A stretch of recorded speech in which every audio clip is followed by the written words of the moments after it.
Mehdi Benassia va-t-il venir à l'OM? Va-t-il mettre fin à son travail? Est-ce qu'il va avoir enfin un accord entre l'OM et Benassia? Est-ce que l'OM met Benassia comme priorité et ne discute plus avec les autres? On a peut-être enfin le fin mot de l'histoire avec Mehdi Benassia qui pourrait, en fin de semaine, donc ce week-end ou voire maximum début de semaine prochaine, pourrait officiellement s'engager à l'Olympique de Marseille et quitter son travail d'agent de joueur.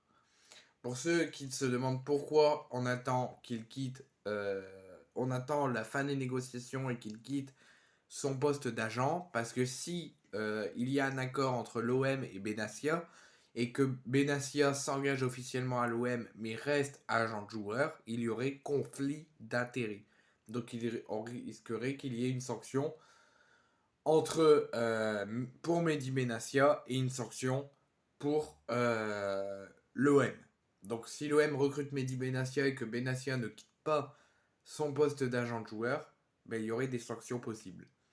Donc Benassia, normalement, il a quitté son poste d'agent de joueur, puisque il y a eu, les négociations sont officiellement terminées, et il y a eu un accord qui a été trouvé, contractuel, entre l'Olympique de Marseille et ses dirigeants, et Mehdi Benassia, pour qu'il s'engage ce week-end, voire maximum début de semaine prochaine, officiellement en tant que directeur sportif et en remplacement de Javier Ribalta qui a quitté l'OM à la suite des tensions avec les supporters.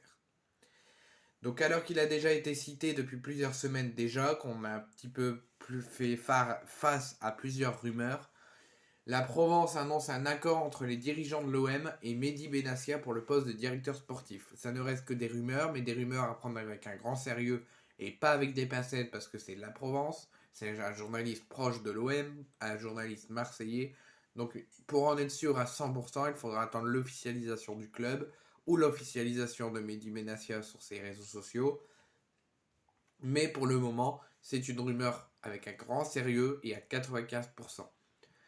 Comme l'indique la Provence, les dirigeants marseillais étaient encore hier soir et encore aujourd'hui en phase de négociation et ils ont trouvé un accord avec Mehdi Benassia qui, pour ceux qui ne savent pas, a été formé à l'Olympique de Marseille en tant que joueur et il devrait donc revenir dans son club, dans son pays natal et il va donc, s'il s'engage officiellement et que tout est bouclé, il devrait revenir au sein du staff et de l'effectif marseillais et en tant que directeur sportif en remplacement de Javier Ribalta.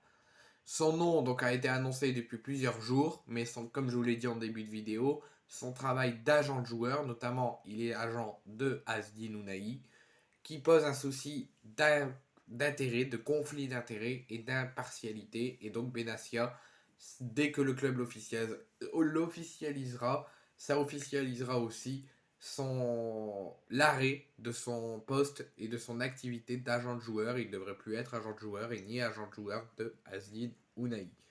Donc ces négociations semblent avoir pris une nouvelle ampleur ces dernières heures, ils semblent s'être accélérés et il pourrait même, si le club l'officialise avant le déplacement à Strasbourg lors de la 13e journée le 25 novembre, donc après la trêve internationale, il pourrait faire partie de de la délégation olympienne, donc Jean-Pierre Papin, David Friot, Pablo Longoria et donc Benassia. Il pourrait être en poste et commencer son travail et son poste de directeur sportif à Strasbourg lors de la 13e journée au retour de la trêve internationale le 25 novembre lors de la 13e journée de Ligue 1. Pour vous, vous me direz en commentaire ce que vous pensez. Est-ce une bonne idée de recruter un agent de joueur au poste de directeur sportif qui n'a pas du tout d'expérience au poste de directeur sportif? C'est à vous de me le dire. Dites-moi en commentaire ce que vous pensez de la probable signature à 95% de Benassia en tant que directeur sportif à l'OM. Est-ce que ça pourrait apporter quelque chose à l'OM? Et est-ce que du fait de le recruter puisqu'il a été agent de joueur et qu'il n'a pas d'expérience en tant que directeur sportif, est-ce que c'est une bonne idée pour l'OM ou une mauvaise idée? Et si c'est pour vous une mauvaise idée, dites-moi ce que vous mettrez à la place de Benassia. Même si je ne pense pas que ça changerait quelque chose parce que si Longoria décide de le recruter, on n'aura pas notre mot à dire.